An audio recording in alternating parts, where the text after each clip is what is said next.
Hello students, आप कैसे हैं। आज हम कक्षा 12 फिजिक्स में वेरी इंपॉर्टेंट क्वेश्चन बताने जा रहे हैं। सभी लोग ध्यानपूर्वक देखें। इस वर्ष बोर्ड एग्ज़ाम में एक क्वेश्चन इसमें पूछा था। हम इस क्वेश्चन से दो क्वेश्चन हल करेंगे। एक तो गॉस प्रमेय से कूलाम के नियम की स्थापना करेंगे और गॉस प्रमेय से वैद्युत क्षेत्र की तीव्रता के सूत्र भी इसी से हम क्या करेंगे, निगमन करेंगे। तो एक प्रश्न में दो क्वेश्चन आए हैं, दो क्वेश्चन रहेंगे।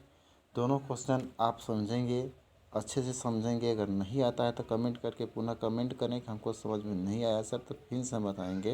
लेकिन इसको समझना बहुत महत्वपूर्ण है क्योंकि ये वेरी इंपॉर्टेंट क्वेश्चन है। इसमें से एग्ज़ाम में आ भी सकता है। तो हेडिंग है गॉस प्रमेय से कूलाम के नियम की स्थापना कीजिए। और इसी में एक हेडिंग और मिलेगा, गॉस प्रमेय का प्रयोग करके वैद्युत क्षेत्र की तीव्रता का निगमन कीजिए। तो इसमें हम दो हेडिंग पढ़ाएंगे। तो ये हमारा क्या है, चित्र है। पहले हम क्या करते हैं, चित्र को समझेंगे। इसके बाद क्या करेंगे, सवाल को आगे इसको हम क्या करेंगे, निगमन करेंगे। इसको हम मान करके लिख सकते हैं, माना में लिख सकते हैं। माना यहाँ करके क्या लिख सकते हैं, माना, ठीक। माना एक गॉसियन पृष्ठ है। ये क्या है, माना एक गॉसियन पृष्ठ है। क्या है हमारा, माना एक गॉसियन पृष्ठ है। इसमें प्लस क्यू आवेश दिया गया है। माना एक गॉसियन पृष्ठ है, इसमें प्लस क्यू आवेश दिया गया है तथा आवेश बिंदु से आर दूरी क्या किया गया है, लिया गया है। तथा आवेश बिंदु से आर दूरी लिया गया है तथा घन कोण हमारा क्या है, डी ओमेगा है। तथा घन कोण हमारा क्या है, डी ओमेगा है। यह सदिश राशि डी ए वेक्टर समझ में आ रहा होगा। यह सदिश राशि डी ए वेक्टर दर्शाता है और डी ए वेक्टर पर ई वेक्टर आवेश भी प्राप्त होता है। तो ई वेक्टर यानी ये हमारा क्या है, वैद्युत क्षेत्र की तीव्रता। इसको हम वैद्युत क्षेत्र की तीव्रता निकालेंगे। इसके बाद थोड़ा सा चित्र में परिवर्तन करेंगे तो हम कूलाम के नियम की स्थापना कर देंगे। तो आगे अब देखो, अतः करके लिखेंगे। अतः हम जानते हैं कि, यानी अतः हम जानते हैं कि फाई ई बराबर होता है सरफेस इंटीग्रेशन, या इसको बोल सकते हैं सरफेस इंटीग्रेशन या समाकलन। क्या है ये हमारा, समाकलन का चिन्ह लिखें, नीचे ए लिखें क्योंकि ए हम पृष्ठीय क्षेत्र, इसका जो है ए हमारा पृष्ठीय क्षेत्रफल है, इसलिए हम क्या लिखें, यहाँ पे ए लिखें। अगर हम एस मान लेते तो हम यहाँ क्या लिखते, एस लिखते। E vector D A vector लिखे। अब देखो फाई ई बराबर लिखेंगे surface integration A E D A into cos theta. क्योंकि कास थीटा जब हम लेते हैं, क्योंकि घन कोण हमारा डी ओमेगा है यहाँ पे, तो हम इसके जगह पे क्या लिखेंगे, थीटा लिखेंगे, कास थीटा। तो हमारा वेक्टर का चिन्ह क्या हो जाता है, समाप्त हो जाता है बच्चों। तो देखो ई डी ए कास थीटा लिखेंगे तो हमारा वेक्टर का चिन्ह क्या हो जाता है, समाप्त। जहाँ थीटा बराबर 0 अंश लिखेंगे क्योंकि एक रेखा है। यहाँ क्या लिखेंगे, थीटा बराबर क्या लिखेंगे, 0 अंश। अब देखो फाई ई बराबर हो जाएगा surface integration A E D A into cos 0 अंश। फाई ई बराबर हो जाएगा समाकलन ए ई डी ए कास 0 अंश का मान कितना होता है, तो 1 होता है। अब देखो गॉस के नियम से अब 1 से गुणा करेंगे तो खाली डी ए बचेगा कि नहीं बचेगा, बचेगा। देखो गॉस के नियम से अब हम पूरे आगे कर देंगे। गॉस के नियम में हम क्या किए थे, फाई ई बराबर क्यू बाई इप्सिलॉन 0। ये हमारा गॉस के नियम में हम लिखवा चुके हैं।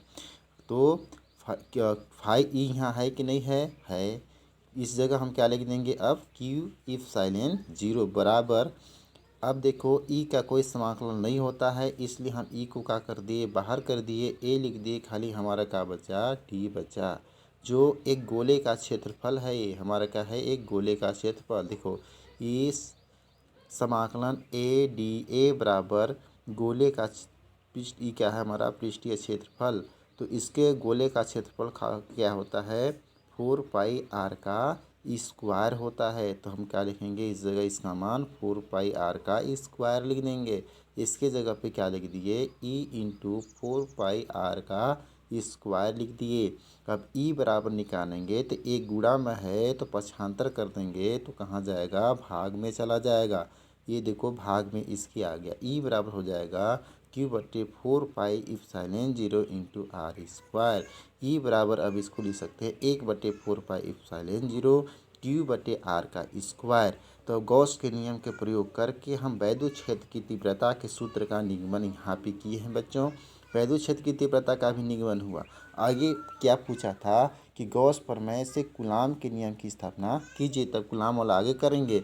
अब तो यहाँ वैद्युत क्षेत्र की तीव्रता का अगर पूछता है तो इसमें हम वैद्युत क्षेत्र की तीव्रता का पूछेगा तो हम इतने ही तक क्या करेंगे, सॉल्व करेंगे। कितना न्यूटन प्रति कूलाम। आगे अब आगे जो हेडिंग डाले उसका देखें।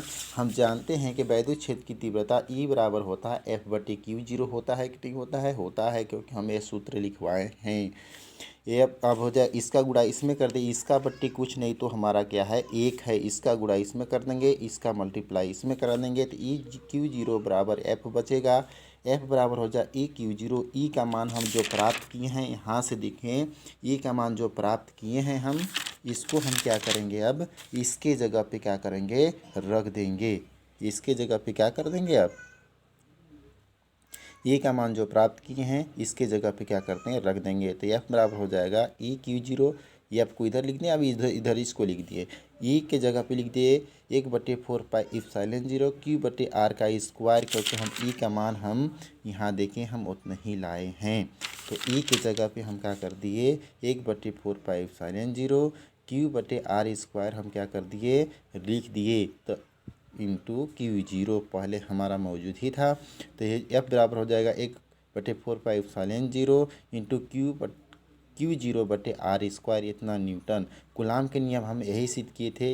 यहाँ Q1 Q2 आया था, लेकिन हम क्या यहाँ माने हैं Q + Q0। तो एक अब इसको जब इस नियम को सत्यापन करेंगे तब एक परीक्षण आवेश हम इसमें क्या करते हैं, Q0 एक पढ़ा लेंगे। ठीक है, तो इसमें क्या करेंगे, एक परीक्षण आवेश हम क्या बढ़ा दिए हैं, प्लस Q0 हम बढ़ा दिए हैं। इसको हम क्या बोलते हैं, परीक्षण आवेश बोलते हैं। जब हम इस नियम को सत्यापन किए तो इस नियम में हम कितने, 2 फार्मूला को क्या किए हैं, निगमन किए हैं, 2 सूत्र का निगमन किए हैं। तो आपको अच्छे तरह से समझ में आया होगा। अगर नहीं समझ में आया होगा तो कमेंट करेंगे।